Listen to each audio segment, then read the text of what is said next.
Nandito nga ako ngayon sa bahay ng Lola Seni ko. Kumakatok ako pero walang sumasagot mga beshi. Pinagtaguan ata ako kasi alam na pupunta ako. Magsisimba na nga lang muna ako mga beshi.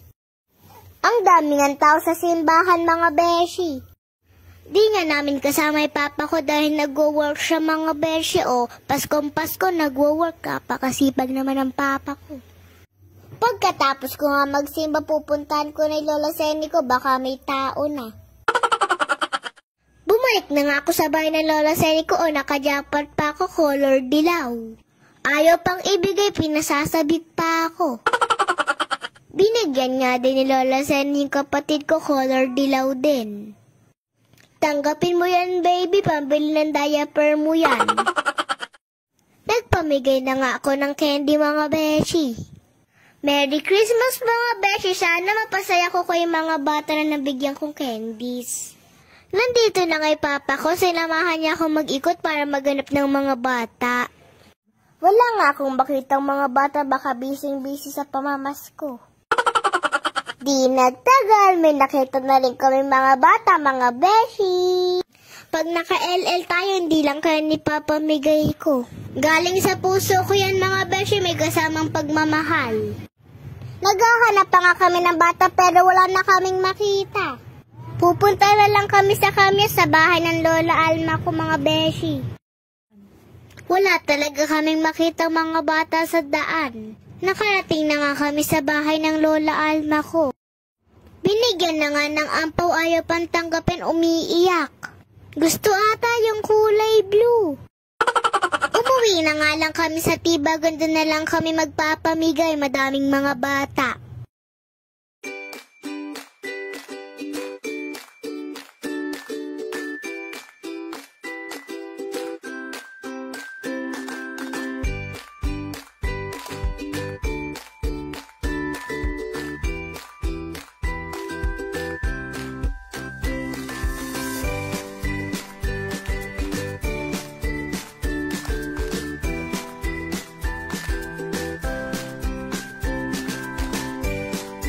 Pinuntahan niya ako sa bahay namin ng mga kalaro ko sa vlog, mamamasko daw sila. Yaan nyo kapag kumita na ang beshi nyo, hindi lang yan matatanggap nyo sa akin. Andito na nga tayo sa exciting part na mag-o-open ako ng gift mga beshi. Tara, samahan niyo ako mag-open ng gift mga beshi. Thank you Tita Jessica sa regalo mo sa akin. Alam na alam mo kaartihan ko. Next ko ang i-open yung gift ng ninang Nika ko. Thank you po, may pambake na ako ng cake sa birthday ko.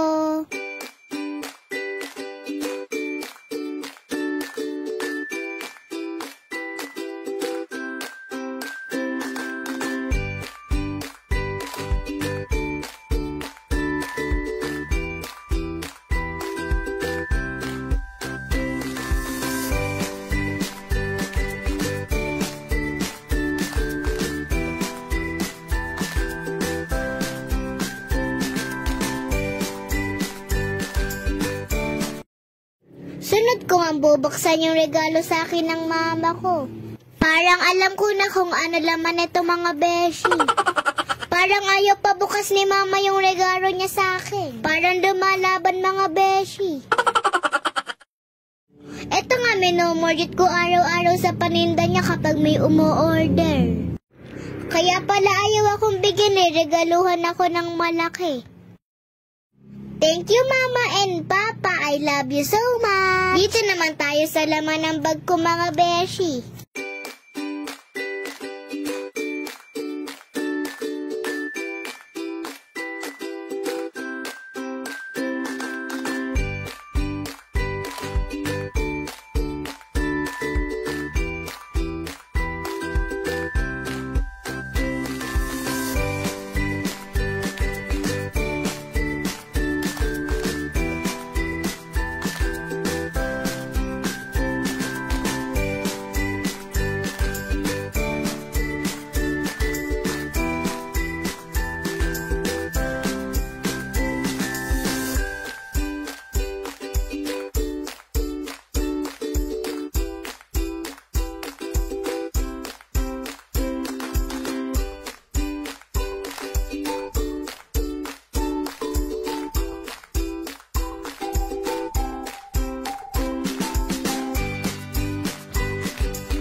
Thank you po sa cash and gift. Merry Christmas. Yun lang. Salamat sa panonood. Bye-bye mga beshi.